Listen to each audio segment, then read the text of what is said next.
사실 진료실에서 가장 많이 여쭤보시는 게 집안 환경을 어떻게 관리하냐예요. 특히 침실을 어떻게 관리하느냐를 제일 많이 여쭤보는데, 제가 그렇다고 환자분들 집을 제가 찾아가서 봐드릴 순 없잖아요. 그래서 이런 컨텐츠를 준비하게 됐고요. 제일 한국인들 방 같은 전형적인 방을 만들어 달라고 AI한테 말을 해놨으니까 끝까지 보시면 꼭 도움이 되실 거예요. 첫 번째 범위는 앞에 있는 디퓨저, 향초, 그리고 룸 스프레이예요. 비어 환자분들한테 센 향은 좀 위험합니다. 이분들의 코 점막을 보면 보호막이 하나도 없는 생살이에요. 이런 상태에서 강한 향이 들어온다는 거는 생살에 물파스를 들이붓는 거랑 다를 게 없어요. 우리한테는 향기롭지만 코의 점막에는 되게 독할 수 있어요. 특히 향초는 좀 조심하셔야 되는 게, 초가 타면서 눈에는 잘 안 보이지만 연기랑 미세 입자들이 계속 날아다니는 거 들어보셨죠? 이게 안 그래도 약해져 있는 코 점막을 자극하면 코막힘이나 후비루가 더 심해질 수 있습니다. 어떤 분들은 담배 연기랑 다를 바가 없다고까지 말씀하시기도 해요. 담배 연기 가득한 방에서 주무실 순 없잖아요. 향초를 켜놓고 자는 것도 결국 코 입장에서는 똑같은 거예요. 그래서 비염 환자분들한테 필요한 거는 좋은 환기가 아니고 자극이 없이 편하게 숨쉬는 깨끗한 공기가 훨씬 더 낫습니다.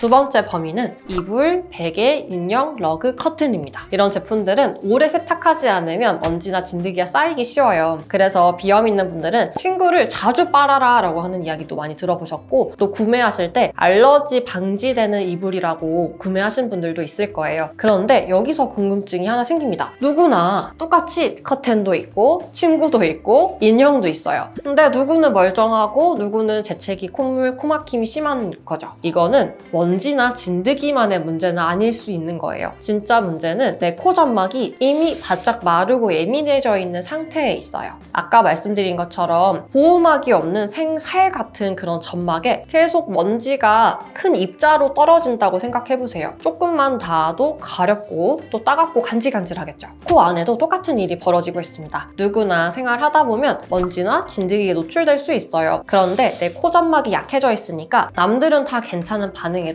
훨씬 예민하게 반응을 하는 겁니다. 그래서 위생이랑 청결을 위해서 침구류나 섬유 제품을 자주 세탁하고 건조기에 자주 털어주는 거는 좋은 습관이에요. 코에 가해지는 자극 자체를 좀 줄여줄 수 있어요. 근데 이거는 어디까지나 자극을 줄여주는 거지 비염의 근본 뿌리를 뽑는 치료는 아닙니다. 정말 건강한 코라면 외부에 아무리 먼지가 많고 자극이 심해도 스스로 버텨내야 합니다. 그러려면 보호막이 하나도 없는 코 점막의 상태부터 바꿔야 돼요. 결국 자생력을 높여야 된다는 뜻이에요. 그래야지 반복이 되는 비염의 고리도 끊어낼 수 있습니다. 세 번째 범위는 에어컨입니다. 에어컨만 틀면 비염이 심해지는 분들 정말 많으실 거예요. 에어컨에 곰팡이나 먼지가 많아서 그런가? 필터를 좀 청소를 해야 되나? 이렇게 생각을 하시는데, 그것도 문제일 수 있지만 비염 환자에게 에어컨이 진짜 문제가 되는 이유는 차갑고 건조한 공기에 있습니다. 건강한 코 점막은 밖에서 들어오는 공기를 촉촉하게 적셔주고요. 차가운 공기는 따뜻하게 데워서 폐로 보내주는 역할을 해요. 비염이 있으시면 이 기능이 떨어져 있게 돼요. 그래서 차가운 바람을 따뜻하게 데우는 힘도 약해지고요. 점막을 촉촉하게 유지하게 되는 힘도 떨어지게 돼요. 게다가 에어컨은 그냥 차갑다고만 생각하시는 분들도 있는데 사실은 습도도 낮아요. 이게 냉방이 되면서 제습이 되는 원리이기 때문이거든요. 그러니까 코 입장에서는 한겨울에 계속 차가운 바람 맞는 거랑 비슷한 거예요. 그래서 비염이 환절기나 겨울에 심해지는 거지 여름에는 괜찮은 거 아니야? 라고 하시는데, 저희 한의원에서도 여름은 비수기다라는 표현이 있었어요. 조금 널널하면서 좀 쉬는 그런 계절이었는데 요즘은 사계절 내내 오세요. 그러니까 어딜 가든 에어컨을 틀어놓는 그런 환경 때문에 여름에도 계속 차갑고 건조한 공기에 우리의 약해진 점막이 노출이 되고 있는 거예요. 에어컨 필터를 돈 들여서 열심히 청소한다고 되는 건 아니에요. 지금까지 세 가지 범인을 찾아봤죠. 반대로 범인으로 자주 오해받는 억울한 게 또 하나가 있습니다. 바로 가습기예요. 과거에 가습기 살균제 문제 너무 충격인 분들 많으셨죠. 그래서 불안감이 있으신 분들도 있고요. 문제는 조금만 방치를 해도 세균이나 곰팡이가 또 생길까 봐 걱정하는 분들도 또 반대로 계세요. 이게 물통에 끼는 핑크색 물때를 보면서 더럽다고 느끼기도 하고요. 근데 결론부터 말씀드리면 가습기는 비염 환자분들한테 가장 효과적이고 돈이 덜 드는 관리법이에요. 특히 코가 바짝 마르는 분들한테는 이 코에 수분을 보충해주는데 너무 도움이 되고요. 우리 가습기 한 번만 사면 정수기도 필요 없고 그냥 수돗물을 넣어서 틀어주라고 하거든요. 유지비조차 안 드는 거죠. 그래서 많은 분들이 걱정하시는 물때도 사실 곰팡이가 아니에요. 수돗물에 미네랄 성분이 남아있는 게 대부분이라 걱정 안 하셔도 되고요. 수돗물 안에는 소량의 염소 성분이 들어있어요. 이 염소 성분은 세균 번식을 어느 정도 억제를 해줘요. 그래서 관리도 어렵지 않아요. 조금 부지런하게 매일 저녁 가습기를 틀기 전에 한번 쓱쓱쓱 물로 헹구시고 해주시기만 해도 정말 충분히 위생적으로 안전해요. 물론 가습기가 전부는 아니겠죠. 훌륭한 환경관리 수단일 뿐 약해진 코 점막을 직접 고쳐주는 그런 치료는 아니에요. 가습기로 환경을 관리를 해주면서 보호막이 하나도 없는 생살이 드러난 것 같은 코 점막을 재생하는 치료까지 해주면 어떻게 될까요? 효과가 극대화될 수 있습니다.